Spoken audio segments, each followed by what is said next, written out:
Welcome to the Good Life EDU podcast presented by the Nebraska ESU Coordinating Council. I'm your host, Andrew Easton. Thanks for joining us as we discuss the latest in digital learning across Nebraska and around the country. All right, I'd like to welcome everybody back for another episode of the Good Life EDU podcast, and I'm so grateful to have Lori Brody of ESU4 and Nick Ziegler of ESU5 joining me today for a conversation that we're going to have. We're going to share with everybody about a special project that the ESUCC has put together with participation from both our SDA affiliate and also our TLT group. And so really excited to talk more about both of those respective affiliates and also kind of the joint effort that we're putting towards building some resources for social studies here in Nebraska. And so Lori, Nick, thank you both so much for taking a little bit of time to talk about that with us today. Thanks for having us. So we'll kind of start with Lori. Lori, for those that aren't familiar with SDA as an acronym and the staff development affiliate, there is a podcast, by the way, recently that we released on SDA as a group. But will you tell folks just briefly a little bit more about the group that you are representing here? Absolutely. So staff development affiliate is SDA, and we have cadres within our affiliate specific to content groups as well as other things. But we started the social studies cadre a few years ago when the social studies standards rolled out because we knew that there were some shifts, there were some things we needed to think differently about and wanted to help support the schools and, well, really the staff developers as they supported their schools. So this cadre's goal is really to support best practices of teaching social studies in the classroom and help students learn. Excellent. So Lori leads the group and also brings with her to this special project a number of folks from that cadre. So we do have our social studies expertise in-house. And Nick, will you speak a little bit to TLT? Excellent. Within our ESUs, there is a group of individuals, an affiliate called TLT, that's Teaching and Learning with Technology.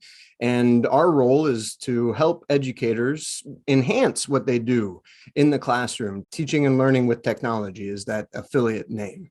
Awesome. And so we also kind of have that tech component and that lens at the table here as well for our conversations. And so we have kind of the social studies expertise. We also have the tech piece. Now we're also going to be talking about high quality instructional materials with this. And that's really where this story for this special project starts. And so what are HQIMs and how did we kind of arrive at this being something that we wanted to try to build out? I'll kind of throw it over to Lori, I guess, maybe to set that up for us. So one of the challenges social studies has is that it's difficult to get high quality instructional materials for the standards that we have in Nebraska. When the standards team wrote the standards, they broke apart the middle school standards in particular so that they were more specific to grade level. So we unbanded those standards. So there's still the history, geography, civics, and economics, but now they have a specific direction they're taking in every grade level up to 9th grade. So what has happened is in, let's say, 7th grade in particular, there's not a textbook series. There's nothing available that meets the Nebraska State Social Studies standards for teachers. And so it's been a challenge for our educators across the state to try to figure out how do we do this without resources. And so there have been a lot of people working on this. NDE has worked on it. They had a study with Johns Hopkins to try to determine what teachers are currently using and how it's working. And so that's given us some information. We're also doing some research as an SDA component. We have a survey that's going to be heading out. In fact, we've already piloted it a little bit, and we've got some more information coming in the next week or so, where we're asking teachers, what materials do you use? What do you need? So that we can provide the best possible instructional materials for these people using digital age pedagogy. So we're pretty excited about how to provide HQIM with the expertise that we have as an affiliate. I love that. And so you've identified this need and the want to create these resources, and it makes sense and aligns with our standards here. And you mentioned digital age pedagogy. And so I think it's also important to maybe sort of say, and this is almost a chronological progression of how this effort came together here too, by the way. So that exists. And historically, there have been prior special projects that TLT has been invested in around that digital age pedagogy piece. So briefly, Nick, if you could kind of speak to the history that came with that really has fed in nicely with this current iteration of the special project. Sure. Over the past 5 years, TLT has led 8 different projects where we have developed our Nebraska understanding of best practices in that digital learning world. Digital age pedagogy is the term that we've come to accept here in Nebraska, where we're focused on helping students. If we break it down into 3 components, helping students understand the learning process. We call those empower learner components. And that might be some goal setting, that might be some self-assessment, but really including students in that learning and planning for that learning. Second, we want to differentiate instruction, provide for the opportunity that students are working maybe more independently, maybe having small group sessions with the teacher, but we want to allow for students, all students, to grow. That's important for our students at the lower end. It's also important for the students at the higher end of our ability levels inside of our classrooms. And finally, then, providing some degree of choice and voice to the students in how they're, for example, showing what they know. Not everybody has to write a 5-page essay potentially, but allowing for some degree of student control over those learning processes. Gosh, and so with that history and the development of that work, it actually meets somewhat nicely with some of the inquiry components. And so I'll probably play this back over to Lori, that were also an interest in the formation of this project. And so Lori, can you speak to what is inquiry model design? Yeah. That is a wonderful question. To put it in a nutshell, back in the day when we taught, teachers acted as a sage on the stage. We were filled with knowledge and we regurgitated it out to students and then expected them to put the answers on a test. So it was very lower level blooms. I mean, we as teachers felt really good because we could show how smart we were and we could win all the Jeopardy competitions. So that's the old school teaching of social studies. This shift, moving into the C3 network, this inquiry kind of thing, requires teachers to put the onus of the work on the student. So like the book, Never Work Harder Than Your Students, that's the thing. The students should go home tired. Teachers, we all know, are tired, but students their brains should be just working so hard. And that's really what helps them develop. And so the C3 network, or the C3 framework, really goes into how to do that. So you start with an essential question, a big question of like, do we need government? Then we can go into compelling questions like, as I've got Abraham Lincoln behind me, was John Booth's conspiracy successful? And so the kids would then dig into, did what John Booth wanted when he planned the assassination of Lincoln and others, was that really successful? And so we developed supporting questions to come up with that. And then help the kids work through that using various resources. And so that's really the shift, which is that's a heavy lift for a lot of teachers. They're comfortable, again, regurgitating this knowledge. To turn it over to students, there's a lot of prep work up front. And so that's really what this project will do, is create those resources so the teacher becomes more comfortable with that format of inquiry learning. So that's what our hope is that they experience it through us and then they get this comfort in doing it themselves. Gosh, and I love all of this great work that was taking place prior to even the start of this initiative being accepted. And when you start to think about how all of those components play into what will ultimately lead to this project producing high quality instructional materials, could we speak a little bit to, we have obviously the expertise within the social studies cadre, and we have the technology expertise as well. But the coaches for this group had the opportunity to go through a training last summer, actually. And so maybe to kind of speak to that experience a little bit and what that's going to bring for everyone involved. So yeah, there were a number of us that had the opportunity to work with Nebraska Department of Education and through ESUCC funding to receive the C3 training, the inquiry training. And so we spent a couple days and we went through it as if we were teachers and learned how to write those essential, compelling, supporting questions, how to find the resources to help students learn that information. And so it's a lot of brain work. It's a lot of thinking differently again. And so by having us complete that last year, and we were fortunate because NDE tried a little pilot program. So they experimented first so we could see kind of what went well and what didn't with them. And so as we rolled this out, I feel like we have a much better handle on how to make this successful. So we'll start kind of where we left off. Those people that were trained last year will become coaches for the teachers that are part of this project this year. And we're hiring a bunch of teachers to do the work. So we're excited for that. Oh, I absolutely love that opportunity to work with them, and the authenticity that comes from working with people who are in the classroom right now in the development of these materials, because that adds a practicality to that work, right? That you'd be able to just know that this is something that we can certainly look to pivot and implement. Nick, as somebody who does not bring the same social studies lens that Lori does to the conversation, but is obviously very steeped in the digital age pedagogy work. When you went through that training last summer, where did you see some crossover in terms of like the philosophy, and where were your thoughts with kind of how maybe that technology piece could support some of that inquiry model approach?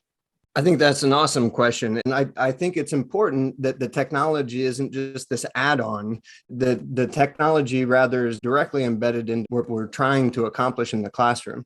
As Lori's talking about the inquiry-based model and developing essential questions, compelling questions, supporting questions, thinking about that digital age pedagogy component, potentially, we could ask students, how confident are you that you can answer this question, and allow students to self-assess at the front end and then self-assess at the back end. And on the front end, our goal is that students kind of internalize, these are the questions, this is the direction that we're going.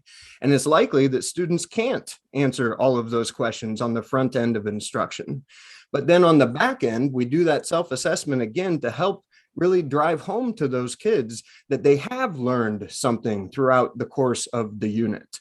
When we think about then the high quality instructional materials, trying to pull those different resources around those supporting questions, potentially students don't all have to investigate the exact same sources. Maybe we collect some resources around those compelling questions and now give students some degree of control again, some choice over which of those resources they're investigating to get to the heart of those questions and really think through themselves. Why is it that this happened or that happened? I feel that the digital age pedagogy component directly supports what we're trying to accomplish inside of those shifts in the social studies curriculum toward an inquiry-based model. I love that.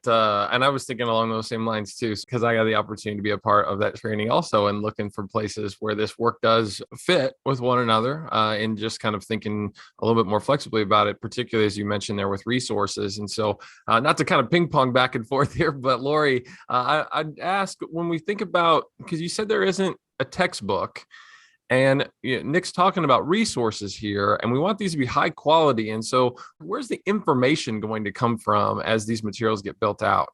Oh, that brings me lots of excitement as a social studies person. There are so many resources available online for free.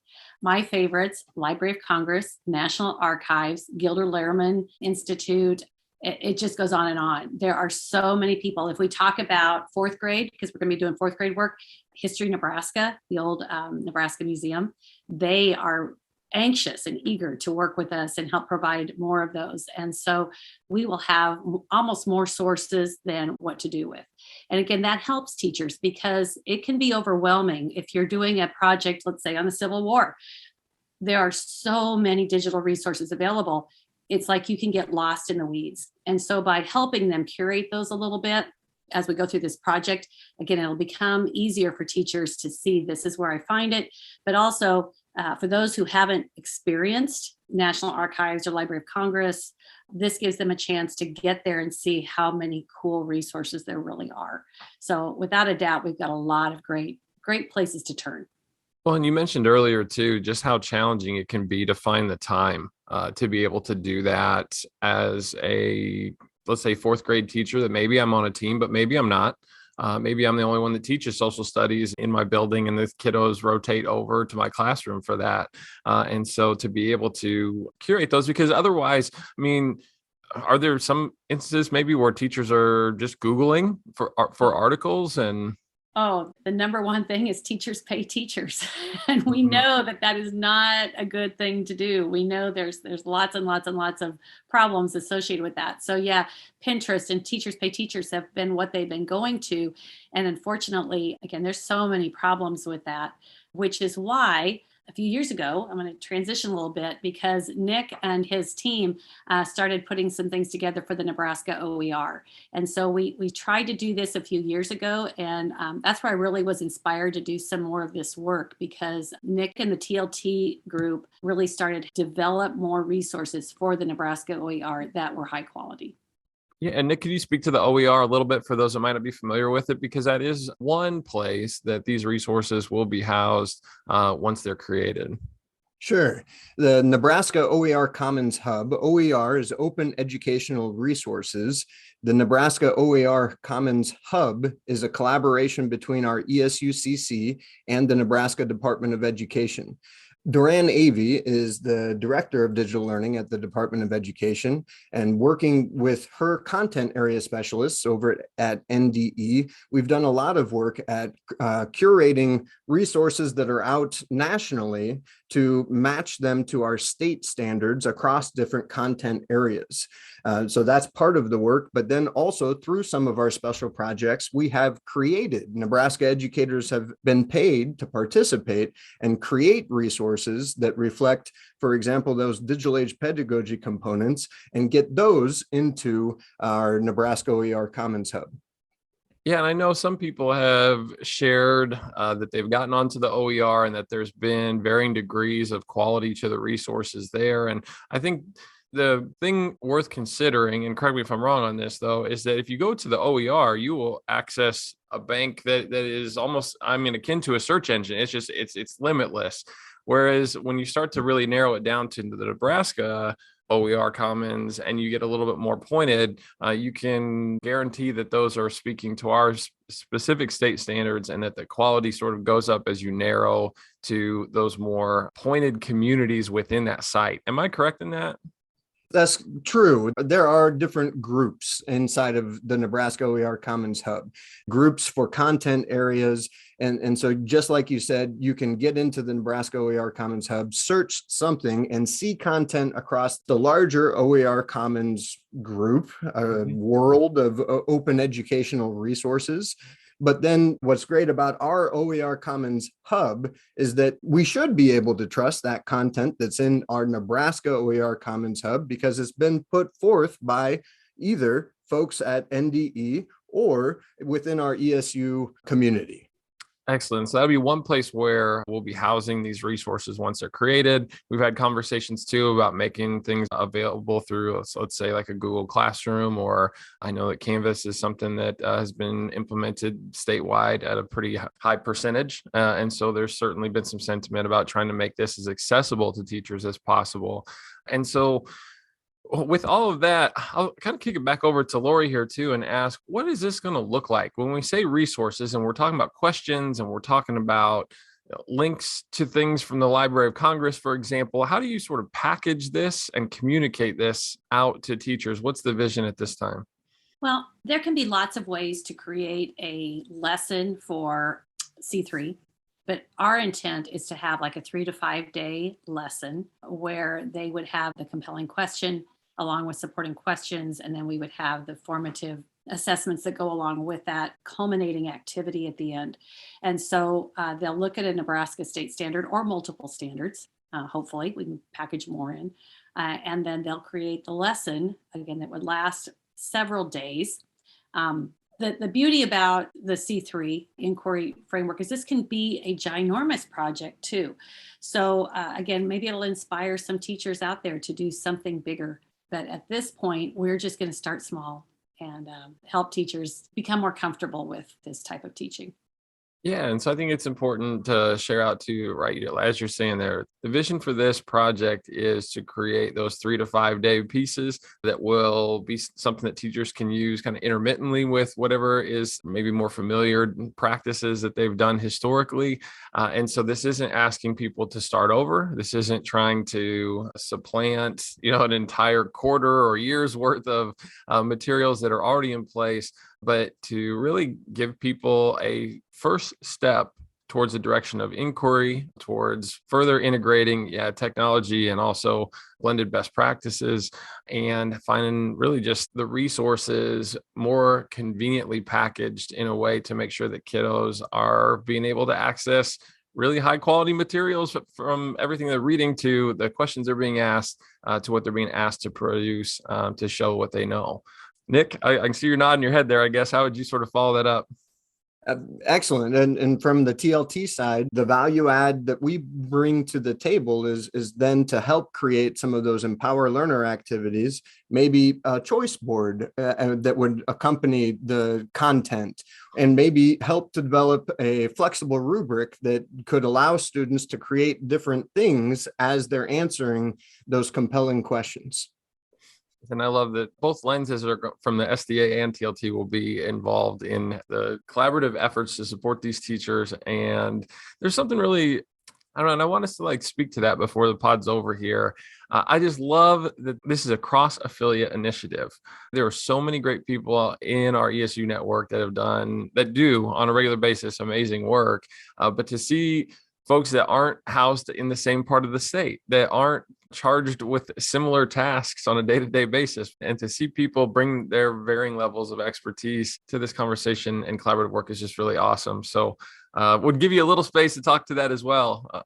I completely agree. And so one of my hats within the TLT, I'm the co-chair of our TLT affiliate. The conversation around this project, I think, began about 2 years ago. And one thing that I love is that this is a true collaborative experience. This is a true collaboration between TLT and SDA, bringing you, our Nebraska educators, the best that we can bring you. Can I add to that it's not easy to collaborate. We all have very different ways of working and thinking. And so, to use my social studies lingo, there was some civil discourse that had to happen in order to make this thing work. And so I'm really grateful that people didn't quit, because it would have been really easy a year ago to say, you know what, this isn't going to work. We can't make this happen. But we didn't. And there was some wonderful leadership from Deb Hallman that really kept us moving forward. And I'm grateful for all the folks that continued to encourage us to make this happen. So gratitude. I completely agree. Thank you to all of the leadership that has happened to bring this project to you. Well, and I would also add to that to our ESUCC administrator board, who stepped up with the funding to make sure that we're able to pay teachers for their time and for their efforts and the travel it takes to kind of get people together in a room to do this great work. And so as we kind of bring our podcast to a little bit of a close here, really our call to action to anyone who's listening in, whether you teach 4th through 8th grade yourself or know someone who does, we would love to get 30 teachers together for a time coming up here in June of 2022. We're going to have those 30 teachers collaborate and build out these resources so that we can share them.